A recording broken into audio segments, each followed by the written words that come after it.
നമസ്കാരം, മലയാളി വാർത്തയിലേക്ക് സ്വാഗതം. അങ്ങനെ ഏറെക്കാലമായി കാത്തിരുന്ന സംസ്ഥാന തദ്ദേശ തിരഞ്ഞെടുപ്പ് പ്രഖ്യാപനം ഇന്ന് നടത്തുമെന്നാണ് അറിയിച്ചിരിക്കുന്നത്. ഉച്ചയ്ക്ക് 12 മണിക്ക് സംസ്ഥാന തിരഞ്ഞെടുപ്പ് കമ്മീഷൻ വാർത്താസമ്മേളനം വിളിച്ചിട്ടുണ്ട്. ഒരുക്കങ്ങളൊക്കെ തന്നെ തിരഞ്ഞെടുപ്പ് കമ്മീഷൻ പൂർത്തിയാക്കിയതോടെയാണ് വാർത്താസമ്മേളനം വിളിച്ചത്. ഡിസംബർ 5-നും 15-നും ഇടയിൽ 2 ഘട്ടമായി വോട്ടെടുപ്പ് നടന്നേക്കുമെന്നാണ് പുറത്തുവരുന്ന വിവരം. ഡിസംബർ 20-ന് മുൻപ് തന്നെ വോട്ടെണ്ണൽ പൂർത്തീകരിക്കും. പ്രഖ്യാപനം അടുത്തതോടെ മുന്നണികളൊക്കെ തന്നെ സീറ്റ് വിഭജനവും സ്ഥാനാർത്ഥി നിർണയവും ഒക്കെയായി ബന്ധപ്പെട്ട് തകൃതിയായി തന്നെയാണ് തിരഞ്ഞെടുപ്പ് പൊടിപൊടിക്കാനായി ഇറങ്ങിയിരിക്കുന്നത്. ഇതിനു മുന്നേ തന്നെ പലയിടത്തും സ്ഥാനാർത്ഥി പ്രഖ്യാപനവും ചില ചെറിയ തോതിലുള്ള പടലപ്പിണക്കങ്ങളും ഒക്കെ തന്നെ വിവാദമായി മാറിയ സംഭവങ്ങളും ഒക്കെ തന്നെ കാണാൻ ഇടയായിട്ടുണ്ട്. പല തദ്ദേശ സ്ഥാപനങ്ങളിലും UDF സ്ഥാനാർത്ഥികളെ ഇതിനോടകം പ്രഖ്യാപിച്ച് കഴിഞ്ഞിരിക്കുന്നു. നിലവിൽ തദ്ദേശ സ്ഥാപനങ്ങളിൽ LDFനാണ് മുൻതൂക്കമുള്ളത്. തദ്ദേശ തെരഞ്ഞെടുപ്പിൽ പരമാവധി മുന്നേറി സംസ്ഥാന ഭരണത്തിന് തുടർച്ച ഉണ്ടാക്കുക എന്ന ഒരൊറ്റ ലക്ഷ്യത്തിലൂന്നി തന്നെയാണ് LDF മുന്നോട്ട് പോകുന്നത്. തദ്ദേശ തെരഞ്ഞെടുപ്പിൽ നേട്ടം സ്വന്തമാക്കി ആ ഒരു ആത്മവിശ്വാസത്തോടെ തങ്ങൾക്ക് നിയമസഭാ തെരഞ്ഞെടുപ്പിനെ നേരിടാം എന്ന് തന്നെയാണ് UDF പ്രതീക്ഷിക്കുന്നത്. ഇതൊരു ഫൈനൽ പോരാട്ടമായി തന്നെയാണ് നോക്കിക്കാണുന്നത്. നിയമസഭാ തെരഞ്ഞെടുപ്പിൽ പിന്നോട്ട് പോയാൽ അത് വലിയ കനത്ത തിരിച്ചടി UDFന് നേടിത്തരുമെന്നാണ് നിലവിൽ പ്രതീക്ഷിക്കുന്നത്. ലോക്സഭാ തെരഞ്ഞെടുപ്പിലെ വിജയം അതുകൊണ്ട് മാത്രമാകില്ല, മറിച്ച് സംസ്ഥാനത്തും ശക്തമായി തന്നെ വേരുറപ്പിക്കാനായി UDF ശ്രമം നടത്തുന്നു. അതുകൊണ്ട് തന്നെ ഉറച്ച ചുവടുകളോടെയുള്ള പ്രവർത്തനങ്ങൾ നടത്തിപ്പോരുകയാണ് കോൺഗ്രസ്. സംസ്ഥാനത്ത് നിലവിൽ ത്രിതല പഞ്ചായത്ത് ഭരണ സമിതികളിലെ ഭരണം ആകെയുള്ള 6 കോർപ്പറേഷനുകളിൽ 5 ഇടതുമുന്നണിയാണ്. തിരുവനന്തപുരം, കൊച്ചി, കോഴിക്കോട്, തൃശൂർ, കൊല്ലം കോർപ്പറേഷനുകൾ ഭരിക്കുന്നത് LDF. കണ്ണൂരിൽ മാത്രമാണ് UDF ഭരണമുള്ളത്. സംസ്ഥാനത്തെ നഗരസഭകളുടെ കാര്യം നോക്കിയാൽ ആകെയുള്ളത് 87 നഗരസഭകളാണ്. അതിൽ ഇടതുമുന്നണി ഭരിക്കുന്നത് 44 നഗരസഭകളിലാണ്. UDF ഭരിക്കുന്നത് 41 നഗരസഭകളിലും. പാലക്കാടും പന്തളത്തും BJP ഭരണവുമുണ്ട്. 14 ജില്ലാ പഞ്ചായത്തുകളിൽ ഇടത് ഭരണമുള്ളത് 11 UDF ഭരണമുള്ളത് 3 ജില്ലാ പഞ്ചായത്തുകളിലും. എറണാകുളം, വയനാട്, മലപ്പുറം ജില്ലകളിലാണ് UDF ഉള്ളത്. സംസ്ഥാനത്ത് ആകെയുള്ള 152 ബ്ലോക്ക് പഞ്ചായത്തുകളിൽ LDF ഭരിക്കുന്നത് 113 ബ്ലോക്ക് പഞ്ചായത്തുകളിലാണ്. 38 ബ്ലോക്ക് പഞ്ചായത്തുകളിലാണ് UDF ഭരണമുള്ളത്. ആകെയുള്ളത് 941 ഗ്രാമപഞ്ചായത്തുകൾ. അതിൽ 571 ഭരിക്കുന്നത് ഇടതുമുന്നണി. 381 പഞ്ചായത്തുകളിലാണ് UDF ഭരണമുള്ളത്. NDA ഭരണമുള്ള 12 പഞ്ചായത്തുകളുമുണ്ട്. മറ്റുള്ള 7 പഞ്ചായത്തുകളിൽ ഭരണസാന്നിധ്യത്തിലുമുണ്ട്. തിരുവനന്തപുരം കോർപ്പറേഷനിലടക്കം വളരെ വേഗത്തിൽ സ്ഥാനാർത്ഥികളെ പ്രഖ്യാപിച്ചുകൊണ്ടായിരുന്നു കോൺഗ്രസ് ഇത്തവണത്തെ തിരഞ്ഞെടുപ്പ് ഗോതയിൽ നേരത്തെ തന്നെ കളം പിടിച്ചത്. ഇവിടെയാണ് ഭരണം പിടിക്കാനായി അവർ കച്ചമുറക്കി ഇറങ്ങിയിരിക്കുന്നത്. എന്നാൽ BJPയും കട്ടയ്ക്ക് നിൽക്കുന്ന ഒരു സാഹചര്യമാണ്. LDFും BJPയും തന്നെയാണ് നിലവിൽ ഭരണ പ്രതിപക്ഷ അംഗങ്ങളായി നിൽക്കുന്നത്, അതിശക്തമായ പോരാട്ടം കാഴ്ചവെക്കുന്നത്. തിരുവനന്തപുരം കോർപ്പറേഷനിലെ LDFന്റെ സ്ഥാനാർത്ഥി പ്രഖ്യാപനവും ഇതിന് പിന്നാലെ തന്നെ ഇന്ന് നടത്തുമെന്നാണ് പ്രതീക്ഷിക്കുന്നത്. 101 വാർഡുകളിലെയും സ്ഥാനാർത്ഥികളെ തീരുമാനിച്ചു കഴിഞ്ഞെന്നും സൂചനയുണ്ട്. ഘടകകക്ഷികളുമായിട്ടുള്ള ചർച്ചകളും പൂർത്തീകരിച്ചു. പേട്ട വാർഡിൽ നിന്ന് മത്സരിക്കുന്ന SP ദീപകിനെ മേയർ സ്ഥാനത്തേക്ക് CPM പരിഗണിക്കുന്നുവെന്നൊരു വാർത്തയും ഇതോടൊപ്പം തന്നെ കേൾക്കുകയാണ്.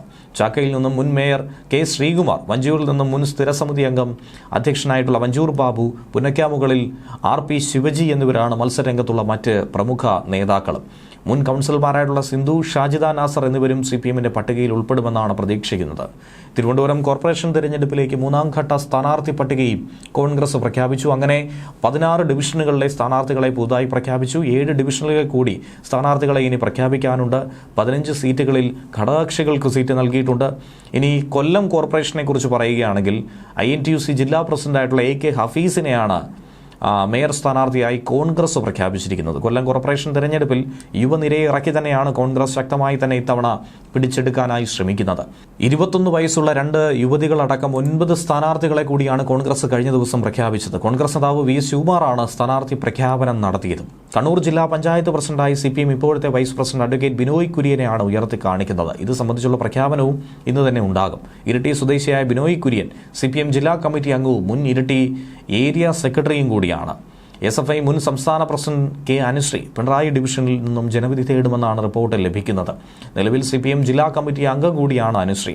ജയിച്ചാൽ ഉറപ്പായും പഞ്ചായത്ത് വൈസ് പ്രസിഡന്റാകാനായി അനുശ്രീക്ക് സാധിക്കുമെന്നാണ് ഏവരും കരുതുന്നത്. കോഴിക്കോടും തൃശ്ശൂരും ഒക്കെ തന്നെ കനത്ത പോരാട്ടം തന്നെയാണ് ഇത്തവണ കാഴ്ചവെക്കാനായി പോകുന്നത്. അതിശക്തമായ രീതിയിൽ LDFും UDFും അതുപോലെ തന്നെ BJPയും പോരാട്ടം കാഴ്ചവെക്കുന്നുണ്ട്. ഒരു ത്രികോണ മത്സരം പല മേഖലകളിലും ഉണ്ടാകുന്നു എന്നുള്ളതാണ് ഇത്തവണത്തെ തിരഞ്ഞെടുപ്പിനെ ഏറെ ശ്രദ്ധേയമാക്കി മാറ്റുന്നത്. അന്തിമ വോട്ടർ പട്ടിക ഒക്ടോബർ 25 പ്രസിദ്ധീകരിച്ചിരുന്നു. കൂട്ടിച്ചേർക്കലുകൾക്കായി അനുവദിച്ച 2 ദിവസത്തെ അപേക്ഷകൾ കൂടി പരിഗണിച്ച് 14-ാം തീയതി അനുബന്ധ പട്ടിക പ്രസിദ്ധീകരിക്കും. 2020 ഡിസംബർ 21 നിലവിലുള്ള ഭരണസമിതികൾ ചുമതലയേറ്റത്. പുതിയ സമിതികൾ ഡിസംബർ 21 ചുമതലയേൽക്കണം. അതിനു മുന്നേ തന്നെ ഫലം പ്രഖ്യാപിച്ച് പുതിയ ഭരണസമിതി തിരഞ്ഞെടുക്കണം. വിജ്ഞാപനം ഇറക്കുകയും വേണം.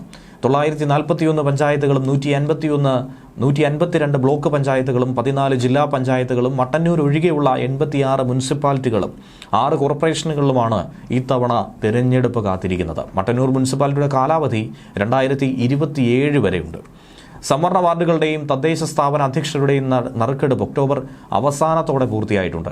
2020 കോവിഡ് സമയത്ത് ഡിസംബർ 8, 10, 14 തീയതികളിലായിരുന്നു തിരഞ്ഞെടുപ്പുണ്ടായത്. 2015 2 ഘട്ടമായി. ഇത്തവണയും 2 ഘട്ടമായി തന്നെ തിരഞ്ഞെടുപ്പ് നടത്തും എന്നാണ് പ്രതീക്ഷിക്കുന്നത്. സമയക്രമം കിട്ടിക്കഴിഞ്ഞാൽ വിജ്ഞാപനത്തിന് ചെറിയൊരു ഇടവേളയും കിട്ടും. വിജ്ഞാപനം വന്ന് ഒരാഴ്ചയ്ക്കകം നാമനിർദ്ദേശ പത്രിക സമർപ്പണം പൂർത്തീകരിക്കണം. സ്ഥാനാർത്ഥികളുടെ അന്തിമ ചിത്രം കിട്ടിയാൽ 14 ദിവസം പ്രചരണത്തിന് കിട്ടും. അന്തിമ പട്ടികയിൽ 2,84,30,761 വോട്ടർമാരാണുള്ളത്.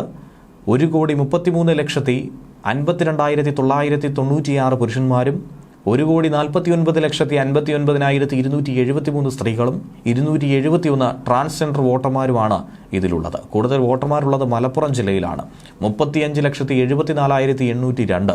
എന്നാൽ ഏറ്റവും കുറവുള്ളതാകട്ടെ വയനാട്ടിലും 64,183 വോട്ടർമാരും.